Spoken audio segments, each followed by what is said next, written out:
Analyse de la situation de marché, une situation un peu plus volatile quand même ces derniers jours et ces dernières semaines sur différentes classes d'actifs. Nous en parlons avec Bastien Dreux qui est avec nous par téléphone, responsable de la macro-stratégie thématique chez CPR Asset Management. Bonjour et bienvenue Bastien. Bonjour. Merci d'être avec nous. Un mot peut-être du niveau de stress sanitaire alors, qu'on trouve dans le marché. On n'a pas encore tous nos doubles diplômes d'épidémiologiste virologue et donc on regarde quand même les indications de marché à ce sujet. Le bruit Omicron, qu'est-ce qu'on peut en dire aujourd'hui, Bastien, à travers justement les indicateurs de marché qu'on peut suivre à ce sujet? Alors, le moins qu'on puisse dire, c'est que les marchés financiers sont complètement désorientés par Omicron. Les marchés ne savent pas s'il faut faire l'hypothèse d'un nouveau variant très meurtrier ou s'il faut faire l'hypothèse d'un variant qui n'aurait que des conséquences économiques qui finalement seraient assez limitées.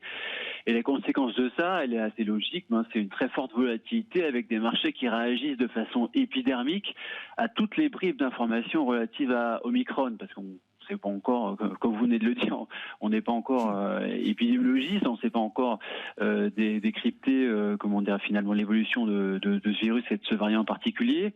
Et donc les marchés essaient de décrypter toutes les bribes d'informations qui arrivent, et c'est pour ça qu'on a une volatilité qui est assez forte.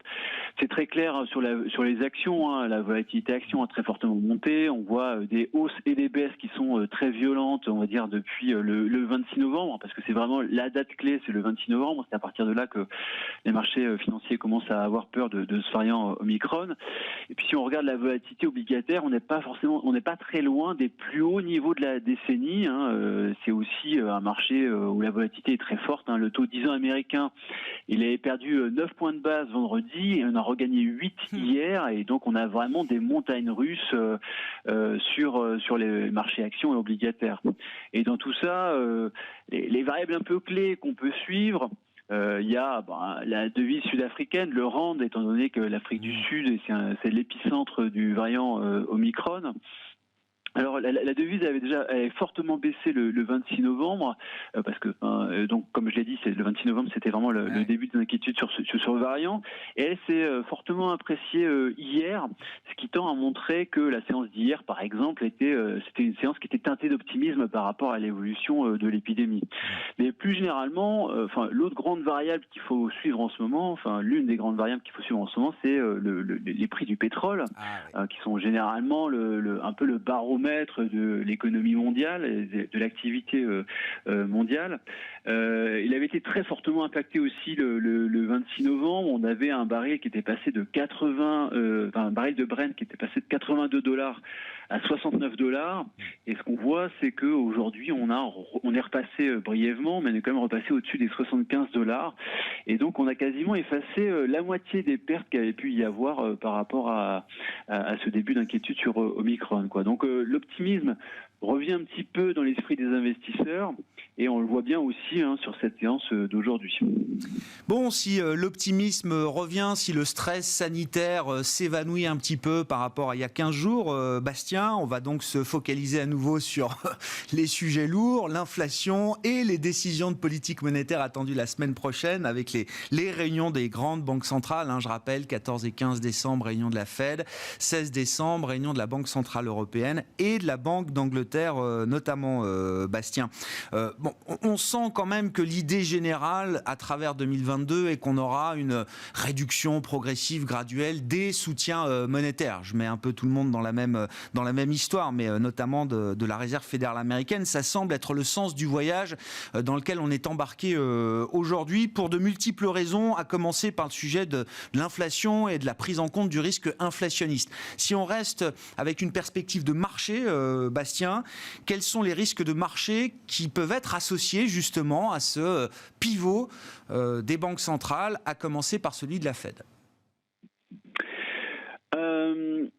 Alors déjà, par rapport à tout ce qu'on vient de dire auparavant avec Omicron, le travail des banques centrales, c'est vraiment d'essayer de dissocier le fondamental du bruit, quoi. Et c'est pas toujours facile parce qu'on a des marchés qui essayent parfois de presser les banques centrales à prendre des mesures d'urgence. Et justement, les banques centrales, elles doivent essayer de faire un pas de recul, de temporiser, d'essayer d'analyser la situation. Et donc là-dessus, l'intervention de Jérôme Powell la semaine dernière, le président de la Fed, a été vraiment remarquable parce que il commençait à y avoir une forme de pression sur lui, sur le fait qu'il fallait peut-être ralentir le retrait, mais au contraire, ce qu'a rappelé Powell, c'était qu'il a rappelé le fondamental, la situation fondamentale, la croissance robuste, des conditions qui s'améliorent sur le marché du travail et surtout l'inflation élevée. Et donc aujourd'hui, au final, on va avoir la semaine prochaine une Fed qui va annoncer une accélération du tapering, donc la semaine prochaine. Alors ce que price les marchés pour la Fed, c'est 3 hausses de taux directeur en 2022, c'est quasiment 3 hausses de taux directeur en 2023, quasiment rien après. Et là, je dirais que ce sur quoi il faut être très prudent en ce qui concerne la Fed, c'est qu'on ne sait pas encore bien ce que la Fed veut faire après le tapering en ce qui concerne la politique de bilan. Parce que le tapering, ça veut dire que la Fed ralentit ses achats d'actifs. Dans le passé, enfin sur la dernière décennie, ce qu'on avait vu, c'est que quand la Fed arrêtait son tapering, elle a gardé un bilan qui était stable. Et maintenant, c'est pas du tout aussi évident que ça de voir une Fed qui garde un bilan stable.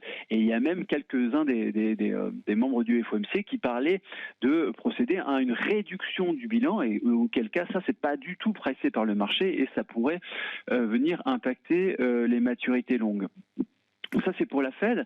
Après les choses sont peut-être un peu plus floues pour la BCE parce qu'il n'y a clairement pas de consensus. Donc là dans les quelques points de clarté qu'il y a, c'est le fait que le PEPP devrait bien s'arrêter en mars 2022, qu'il n'y aurait pas de hausse de taux directeur en 2022, mais on voit qu'il y a quand même une sorte de volonté de ne pas s'engager sur le long terme, notamment parce qu'on commence à sentir une tension par rapport à l'inflation élevée aussi en Europe, et donc ce qui veut dire que aussi en zone euro, on aura des achats d'actifs qui seront bien moins forts en 2022 qu'en 2020 et 2021.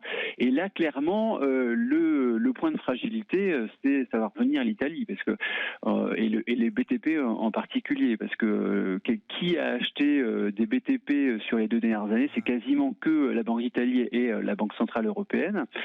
Si on retire finalement, si on a moins d'achats d'actifs de la part de la BCE, clairement, on aura un point de fragilité sur l'Italie, d'autant plus que la situation politique pourrait se redétériorer sur l'année 2022 en fonction de si Mario Draghi décide de briguer la présidence ou pas.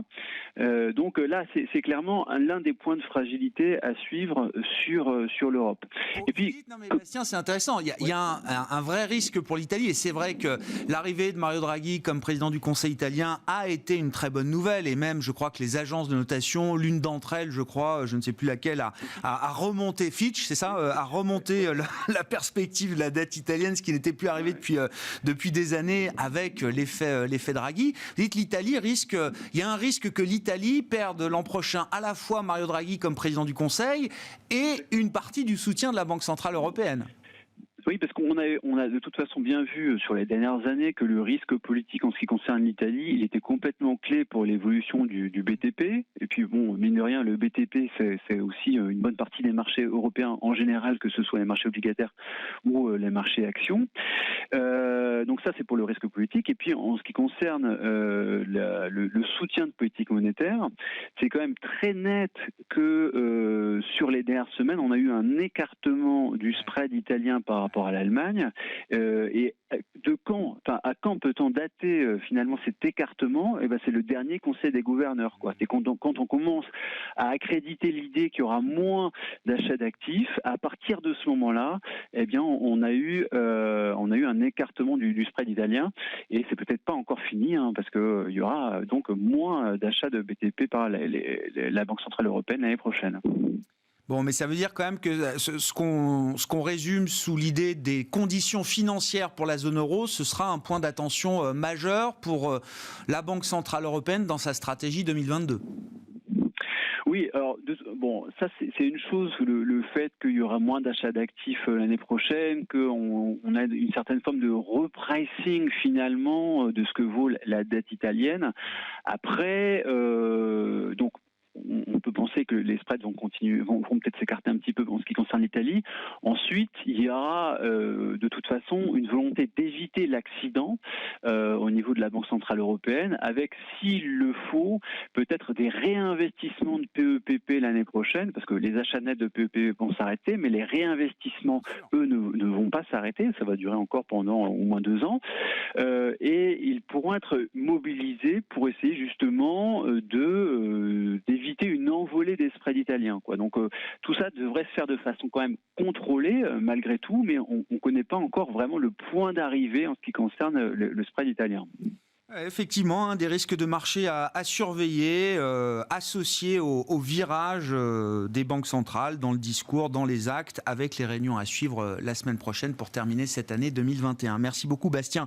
Merci pour votre éclairage, vos remarques du jour sur la situation de marché. Bastien Dreux était avec nous par téléphone, responsable de la macro-stratégie thématique de CPR Asset Management.